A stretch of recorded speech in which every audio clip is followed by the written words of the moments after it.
an interview, Kim reveals that Paulo has gifted her with something very special. Na-mention yung dalawa na pareho kayong generous. Meron ba, nagkaroon? Yes. Nagkaroon naman ng palitan ng regalo sa isa't isa.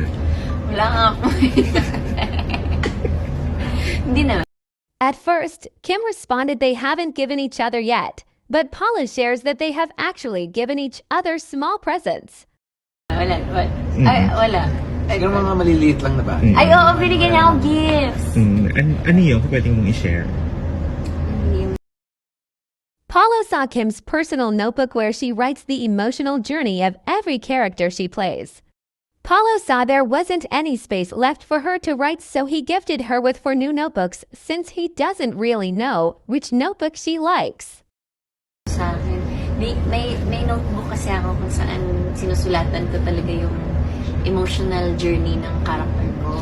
Tapos pinupuno ko siya, tapos tsaka ko siya papalitan. Tapos yung nakita niyang notebook ko, gamit ko pa yun ng fit check, lin lang, tapos umabot pa ng sekretaryo, puno na siya.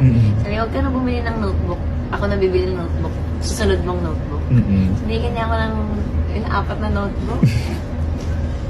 Hindi, kasi hindi ko alam kung anong gusto niya. Yung iba may linya, yung iba wala. Tapos nakita ko yung notebook niya, wala palang linya. So, Nagagamit mo na yung notebook?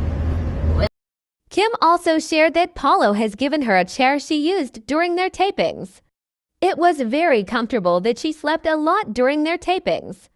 On the other hand, Kim gave Paulo a jacket as a present. Bigyan din siya ng chair, taping chair.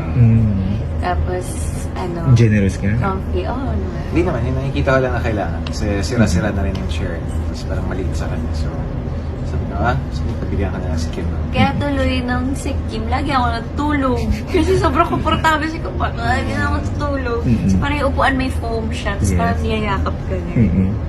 Ano na, may nakuha ka bang gift from Kim?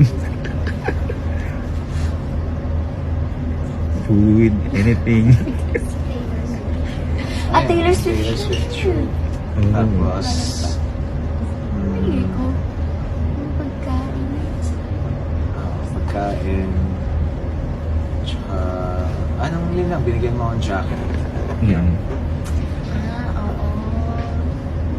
Okay. Tsaka pagkain.